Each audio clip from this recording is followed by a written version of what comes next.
Lag spikes in Valorant can disrupt your gaming experience, but there are several steps you can take to minimize them. Follow this guide to optimize your gameplay. Step 1. Check your internet connection. Ensure that your internet connection is stable and fast enough for online gaming.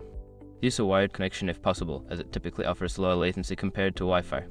Step 2. Close background applications. Before launching Valorant, close any unnecessary applications running in the background. This will free up system resources and bandwidth, reducing the chances of lag spikes during gameplay. Step 3. Adjust in-game settings. Lower your in-game graphics settings to reduce the strain on your system. This can help improve performance and decrease lag. Focus on settings like texture quality, shadows, and effects. Step 4. Update network drivers. Make sure your network drivers are up to date. Outdated drivers can lead to connectivity issues and increase lag. Visit your device manufacturer's website to download the latest drivers. Step 5. Optimize game settings. In Valorant, go to the settings menu and adjust the network settings. Enable options like reduce buffering and ensure that a region is set to the closest server to minimize latency. By following these steps, you can significantly reduce lag spikes and enhance your gaming experience in Valorant.